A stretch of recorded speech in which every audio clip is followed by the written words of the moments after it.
When you fully realize that to be surprised at everything is high wisdom, you get a new point of view towards the world, which gives you almost what could be called a child's vision of life.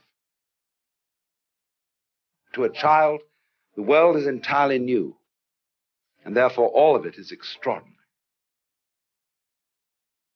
When you get used to things, you see a tree, and you say, oh, well, that's a tree. We're used to trees. We know what trees are.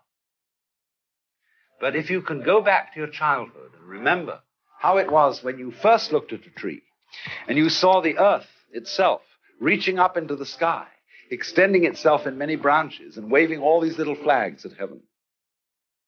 Or when you looked at the sun as a child, you stared at the sun, it was marvelous, and the sun turned blue.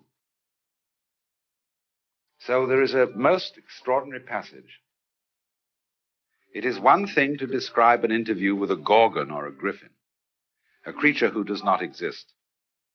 It is another thing to discover that the rhinoceros does exist, and then take pleasure in the fact that he looks as if he doesn't. And this is the key to this man's wisdom, that he could see all kinds of everyday things and events as if they were completely improbable and magical.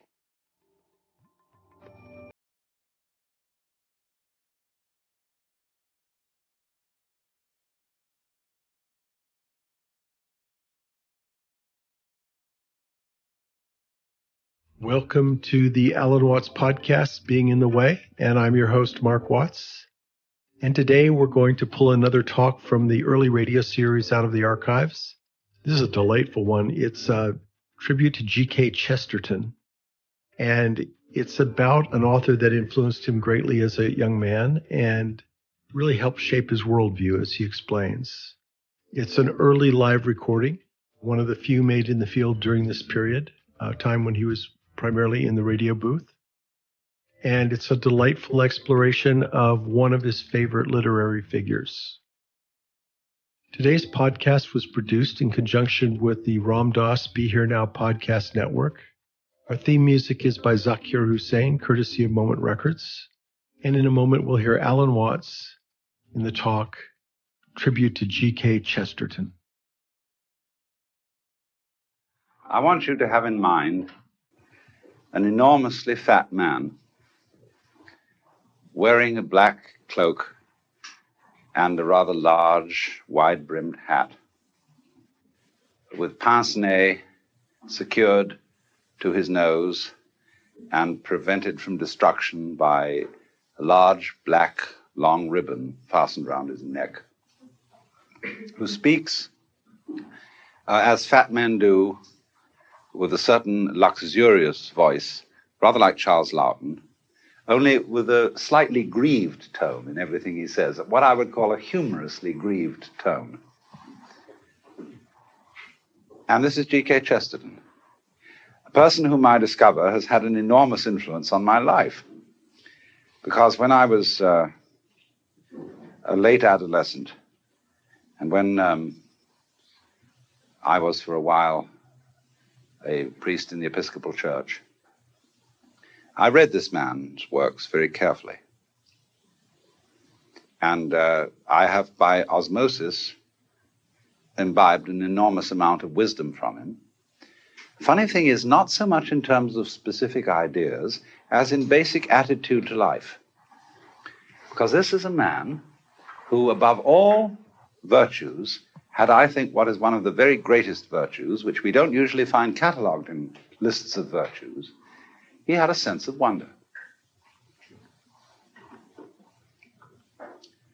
He knew a truth that was once enunciated by a kind of guru type who was a friend of mine many years ago, who said that gnosis, which means, I suppose you best call it transcendental knowledge, gnosis is to be surprised at everything.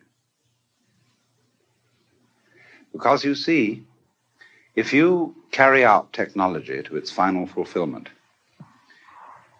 and you have technological means of supplying you with every need or wish that you could imagine, so that you have, instead of just the plain little telephone with its dial on it, you have a somewhat more elaborate machine on which you can dial for anything you need at any time, and it'll be supplied instantly. Imagine yourself in that omnipotent position. And what you will wish for in that final, ultimate push-button world will be a button labeled surprise. You won't know what's going to come when you dial that one. And Chesterton's fundamental attitude as a poet and as a theologian was that even God needs a surprise. And of course, for that very reason, endowed angels and men with the mystery of free will, so that they would do things that would be surprising and that could not be foretold. This is why Calvinists are so dreary, that they believe that everything is predestined. And that's why, of course, the Episcopal Church is always more interesting than the Presbyterian Church. In that they're not Calvinists. There's something always rather depressing about Calvinists, although there are many interesting things about them that I won't go into. But Chesterton's idea was that the universe is so arranged that it is basically the Lord's own way of surprising himself, because that's what you would do if you were God. If you really think it through, a lot of people never think this through. They think about, I remember a story about a conversation at a dinner party where it was in England, and all the people were discussing what they thought was going to happen after death, whether they would simply be extinguished or whether they'd be reincarnated or whatever kind of thing. And present at the dinner, there was a very respectable country squire who was on the vestry of the local church, very pious. And finally, the hostess said to him, "Sir Roger, you haven't said anything in the conversation this evening. What do you think is going to happen to you when you die?"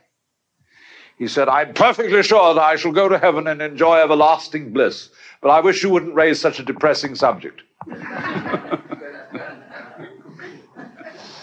So you see, people just don't think it through. It's very fascinating to ask people deeply about their theological ideas, what they really do think God is and what heaven would be like, and not only what it would be like as based on the symbolism of the Bible, but what sort of a heaven they would really want to go to. I mean, do you want to be stuck with the rest of your family forever? Saying, God gives us our relations, but let us thank him we can choose our friends. At what age would you like your resurrected body to be? There are all sorts of fascinating questions of this kind which bring out the great, marvelous problem of what we would really like to happen. And when we follow that through and through and through and through, we must admit in the end that we don't want a situation in which everything is completely controlled. In other words, if everything is rationalized, if everything is perfectly logical and clear, and it all works, and there's no possibility of anybody making a mistake, and we know exactly what's going to happen forever and ever and ever, we'd be bored to death. Nobody wants that kind of heaven. So what kind of heaven would you like? Supposing, for example, you had the privilege, power, to dream any dream you wanted every night and have it real vivid. And of course, you would be able to dream any amount of clock time in one night that you desired. You would be able to, say, have 100 years of experience in one night. And when you think that through, what dreams would you dream? It's almost like the question, if you were going to have half an hour's interview with God, and you had the privilege of asking one question, what question would you ask? And you've got a little while to think that one over, see, before you go in for the interview. So then the same thing is, what would you dream? You would dream, of course, at first, I suppose, all possible fulfillments of wishes. Whatever your wishes were, whatever your desires were, you would fulfill them all. And when you're done that for about a month of nights of 100 years long, each night of dreams, you would say, well, let's vary things a bit. Let's let things get out of control. Let's have an adventure. And then you would rescue a princess from a dragon, or something of that kind. And then you would arrange it so that you would forget that you were dreaming, and so the thing would seem as real could be. And you would dare yourself, like kids dare themselves to do all sorts of dangerous exploits. And finally, you would dare yourself to experience awful situations because you knew it would be wonderful when you woke up, because the contrast would be so fascinating. And finally, in the course of your dreaming, you would dream a dream in which you were sitting in Campbell Hall at Christ Church, Sausalito, listening to me give a lecture, with all your personal lives and your problems and whatever it is that's going on, see? Because that would be the nature of surprise. Now, in this, when you fully realize that to be surprised at everything is high wisdom, you get a new point of view towards the world, which gives you almost what could be called a child's vision of life. When Jesus said that unless you be converted and become as a child, you cannot enter into the kingdom of heaven. This is the thing that Chesterton understood in a very profound way, because to a child, the world is entirely new, and therefore all of it is extraordinary. And I hope most of you can remember how you saw things when you were about 2 years old, as the whole world being quite weird. And when you get used to things, you see a tree, and you say, oh, well, that's a tree. We're used to trees. We know what trees are. But if you can go back to your childhood and remember how it was when you first looked at a tree, and you saw the earth itself reaching up into the sky, extending itself in many branches and waving all these little flags at heaven. Or when you looked at the sun as a child, you stared at the sun. It was marvelous. And the sun turned blue. And there was a feeling about everything of being essentially magical. So there is a most extraordinary passage which occurs in one of the rarer books of Chesterton, called The Colored Lands, where he makes this extraordinary remark. It is one thing to describe an interview with a gorgon or a griffin, a creature who does not exist. It is another thing to discover that the rhinoceros does exist, and then take pleasure in the fact that he looks as if he doesn't. And this is the key to this man's wisdom, that he could see all kinds of everyday things and events as if they were completely improbable and magical. And that he could describe the world as an extremely improbable object. This great globe of rock floating in space around a vast fire, covered with green hair that ordinary people call grass, and containing all the extraordinarily odd objects on it. And when he thought about this, he realized two things that are not ordinarily realized by religious people. And the two things are this. He realized that the world created by God is a form of nonsense. And that one of the most important features of the divine mind is humor. In one of his essays, he says, so often when I've written the word cosmic, the printer makes a misprint and prints it comic. But he said there's a certain unconscious wisdom in that. The cosmic is the comic. Dante wrote the Divine Comedy, an account of earth, heaven, purgatory, and hell. The Divine Comedy. And one finds, you see, that in ordinary people's religious attitudes, there is a lack of both these things, of nonsense and of humor. When I was a boy, I was brought up in the Church of England. I went to school at King's School, Canterbury. And of course, we attended innumerable services in that great cathedral. And one of the cardinal sins which one could commit was to laugh in church. And that is, of course, because the same reason the judges don't like laughter in court. That laughter is threatening to tyrants.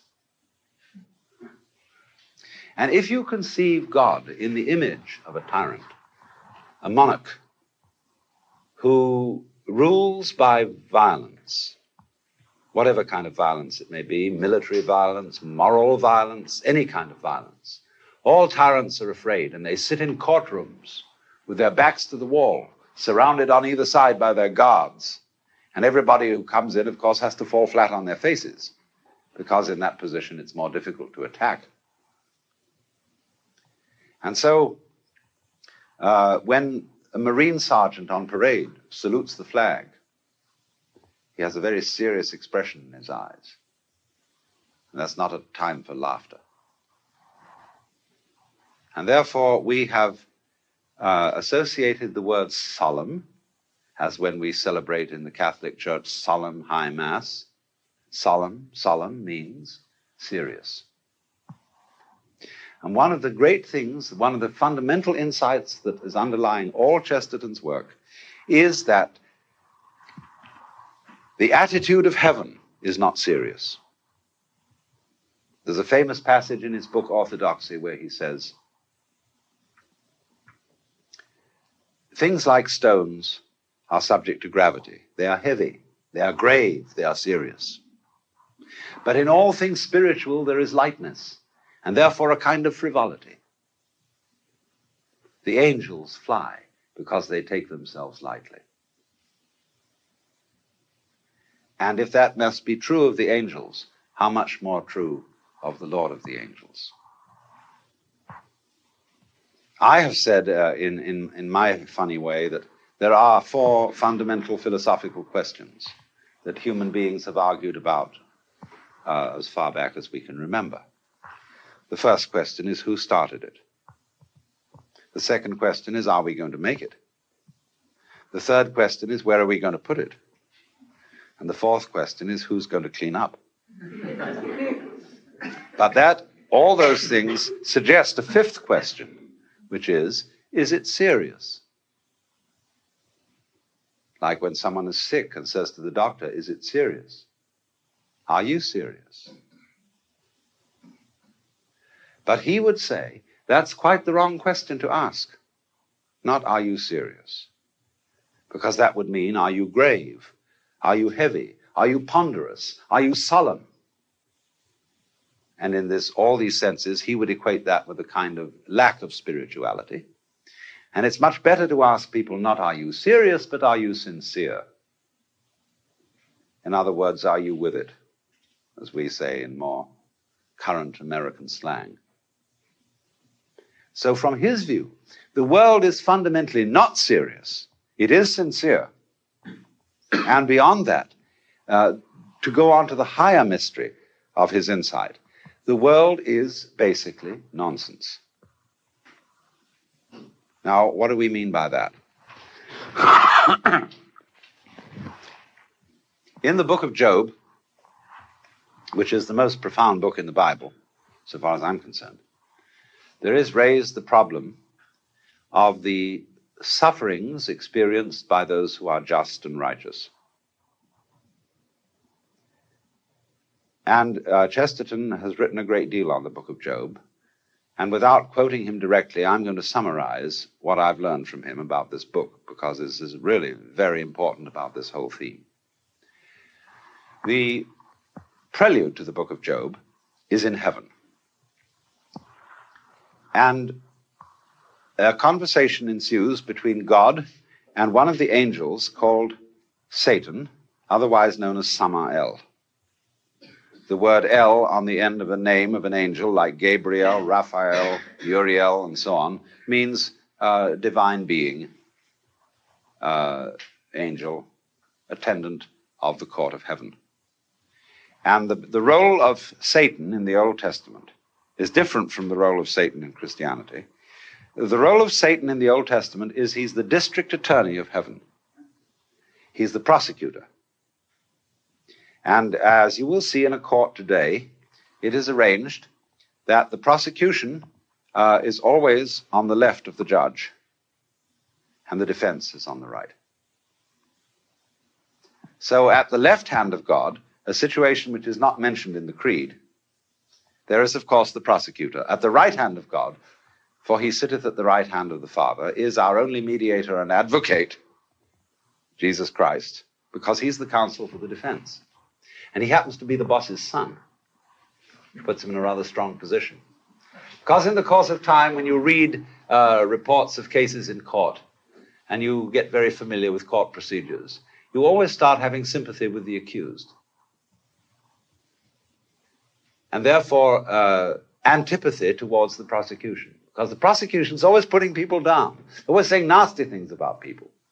And the defense is always trying to say nice things about people. So therefore, there's popular enthusiasm for the defense and popular displeasure for the prosecution. And it was for this reason that the particular angel called Samael, or Satan, was in due course of time turned into the devil, the enemy of all things good.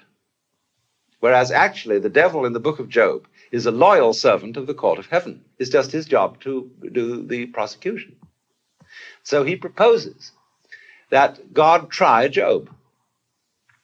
Said, you think you've got a virtuous follower in Job, but he's only virtuous so long as he's prosperous.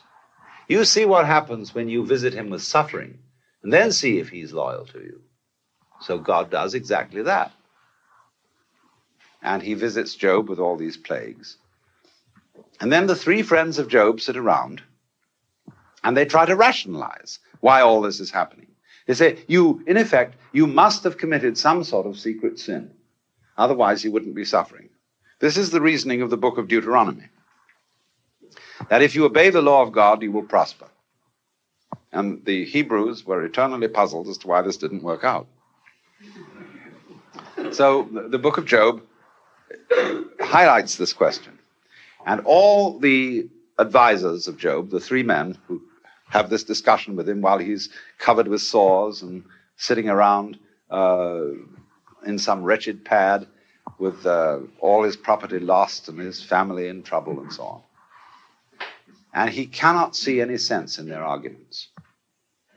And finally, God appears at the end, the 28th chapter. And he comes in a whirlwind. And he refutes the advice of all these three friends. Who is this, he says, that darkeneth counsel with words without knowledge? Now stand you up like a man and answer like a man. Were you there when I laid the foundations of the earth? When the morning stars sang together and all the sons of God shouted for joy? And then he goes on to ask Job a series of questions, which include such questions as, why do I send rain on the desert where no man is? Why can you catch the Leviathan with a hook? Can you bind the influences of the Pleiades and make them work for you? Or can you loosen the astrological influences of this constellation of Orion? Can you do all this? And what is it all about? So a series of questions are delivered to Job, none of which have any answer. And the effect of these questions on Job is to solve his problem.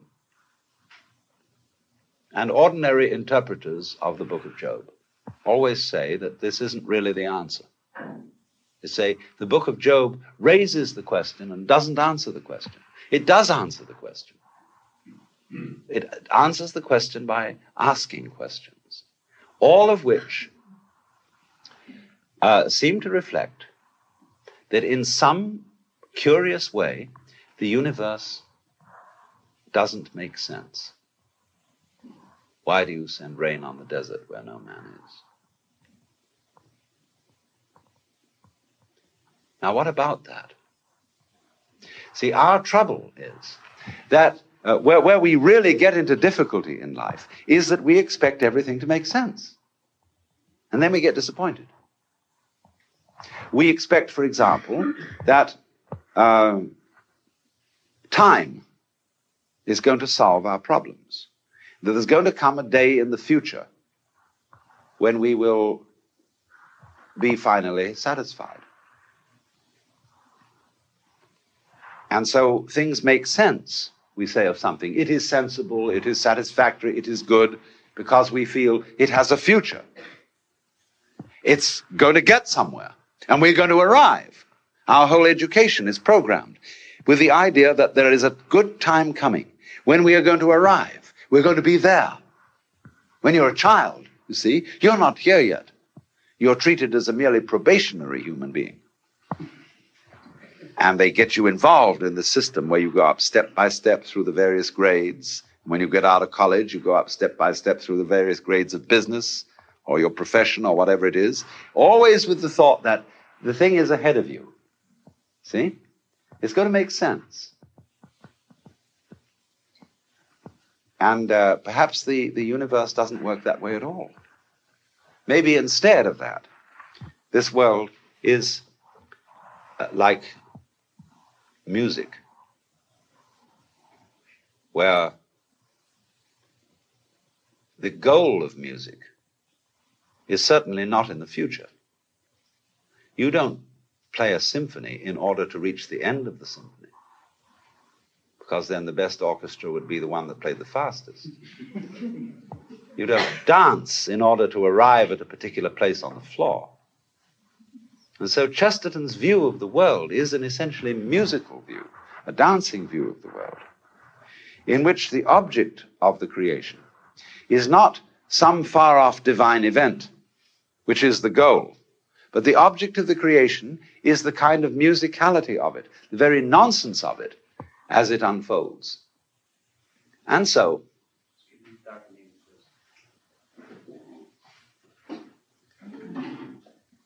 that when you talk sense, your words refer to something else. In other words, if I talk about tables and chairs, these sounds that I'm making, tables, chairs, refer to something in the physical world. The sound table is not the table, but it refers to this. But then when we ask, what does the world mean? What does the table mean? The noise table means this. Now, does this have a meaning? What is the meaning of life? If we ask the question, what is the meaning of life? We are treating life as if it were a set of words, a set of symbols. But it isn't.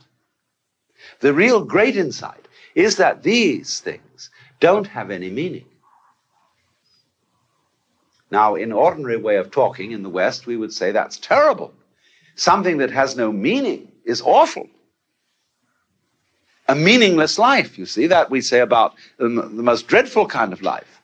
But Chesterton is trying to say that the meaningless universe, the nonsense universe, is just great. Just because it doesn't mean anything. It is because God himself is dancing, is playing. He has a poem of God as a child, and he's playing with a windmill. And the fans of the windmill are the four great winds of heaven, and the balls with which he's playing are the sun and moon. And the whole idea, therefore, then, is that existence itself is a magical play, and is therefore nonsense. In the sense, the special sense of nonsense, that it is something going on which does not refer to anything except itself. When we say nonsense, we are saying it for the delight of the words, and not for anything that they mean. 'Twas brillig, and the slithy toves did gyre and gimble in the wave. All mimsy were the borogroves, and the mumraths outgrabe. Or better, from Edward Lear, who said of himself, he really drew the portrait of Chesterton. His body is perfectly spherical. He weareth a runcible hat. And so there was an old man of Spithead who opened the window and said, Fill jumble, fill rumble, come tumble, that doubtful old man of Spithead.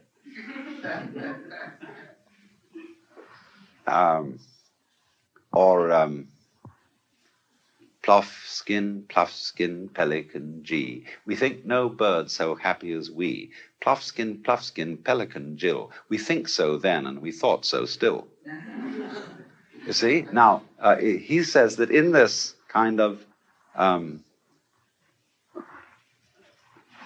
marvelous playing with the voice and with words, you have something nearer to the nature of reality than you do with statements that make formal sense. Even though this man Chesterton was a great believer in reason. And you know, in the Father Brown stories, there is an occasion when Father Brown espies the criminal masquerading as a priest, because the man says, well, we cannot find out God with our reason. All the things of divine are beyond reason, and we must learn to suspend reason. And at that moment, Father Brown knows this man is not a good Catholic, and not really a priest at all. Because St. Thomas, you see, bases everything saying there is a consistency between reason and faith. And Chesterton believed in that very strongly. But that didn't prevent him from seeing the deeper mystery, that there is a kind of super reason in unreason, but not just pure unreason, but in something that we recognize as nonsense, in the sense that Edward Lear and Lewis Carroll wrote nonsense. Now, this is an enormously important thing to understand. What is the difference, shall we say, between inspired nonsense and mere bosh? And this is what he's trying to point out. There is a kind of nonsense which we could call magical nonsense, and there's a kind of nonsense, on the other hand, which we should call just trivial rubbish. So, it is the nonsense, divine nonsense has this extraordinary humor with it.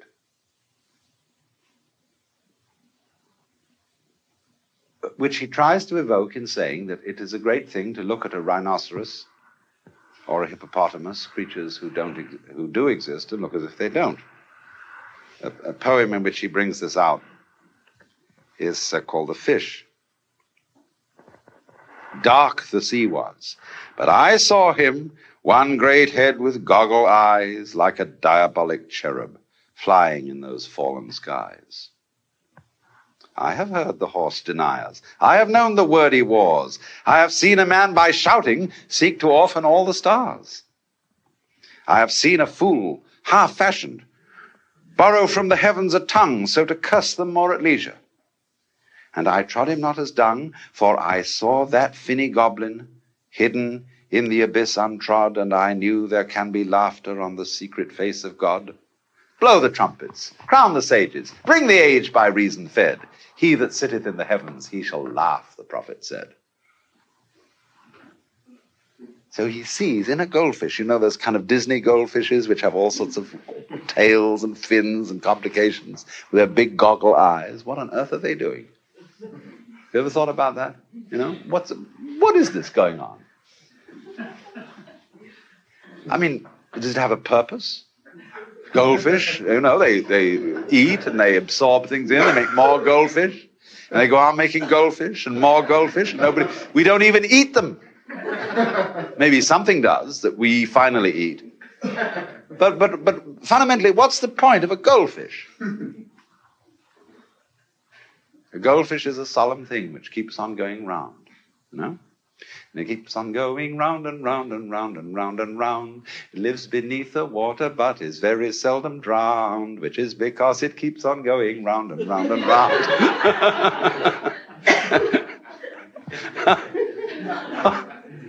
It isn't going anywhere at all.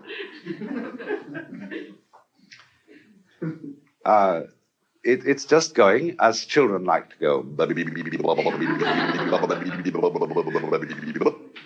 Or Phil Jumble, Phil Rumble, come tumble, that doubtful old man of Spithead. That's what's happening. And so in very profound theological ideas, it is said, you see, that when we finally go to heaven and we join the choirs of the angels, what are the choirs of angels doing? Well, they are sitting around in heaven, or actually dancing, singing Alleluia, Alleluia, Alleluia. When you sing on Easter, Jesus Christ is risen today, Alleluia. What is this Alleluia? Well, I must assure you it doesn't mean anything. It is a sound of delight, but of no other meaning. It is an expression like, whoopee! When somebody is riding a surfboard and they're going down that thing, ew! It's just like that, you see. Well, what's the point of that? The point of it is itself. It has no point beyond itself. It's there. It's arrived. It's in a complete present. It is here and now. And that's what it's all about. We say to swing it. Get with it. And that is, of course, what all those angels are doing. The beatific vision. That means the word beatus in Latin. We translate it blessed, but that's a rather pious word. It really means happy, joyous, beatus. And so all those angels, as Dante describes it in the Paradiso, when he first hears the song of the angels, he says, it sounded as if it were the laughter of the universe. And what? No laughter in church? Well, we are supposed to be a small replica of the beatific vision and of the angels gathered round heaven, represented by the altar, the throne of God. Why associate all this with solemnity? You see, Sunday is a very interesting institution.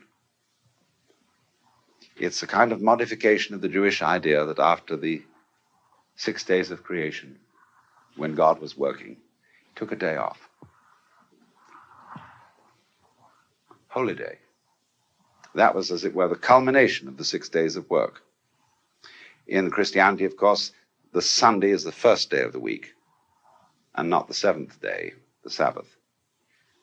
But the same idea is involved, that once in every 6 pulses, there is a 7th pulse, which is a little space of time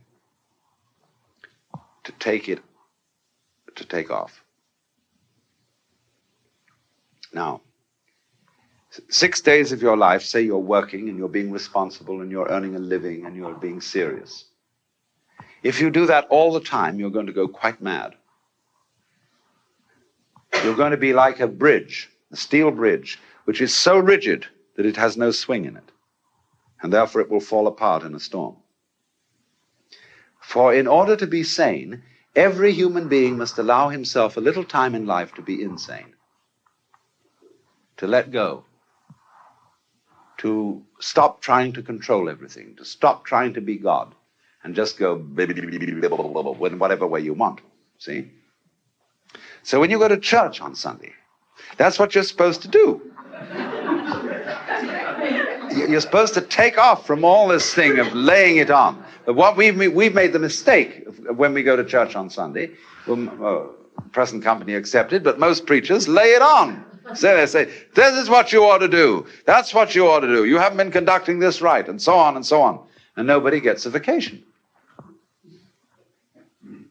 Nobody gets a holy day, holiday, a Sabbath, time off.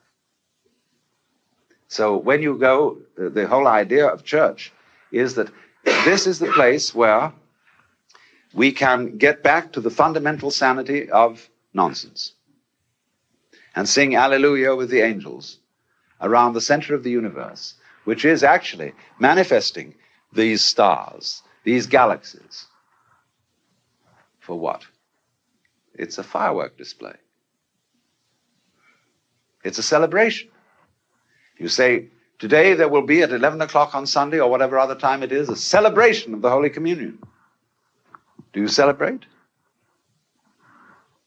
Or do you comport yourselves as if you were attending a funeral? I used to be a chaplain in a university, and I used to say, there will be a celebration of the Holy Communion at such and such a time on Sunday. And incidentally, if you come here out of a sense of duty, we don't want you. Better be lying in bed or going swimming or something. Because what this is we are going to have celestial whoopee. And we're going to enjoy it. That's what you're supposed to do. Instead of coming in and saying, you're going to go to this thing and you're going to feel how awful you are, how undutiful you've been, how absolutely terrible you've been. And however can you expect to be anything more than terrible if you don't really enjoy your religion?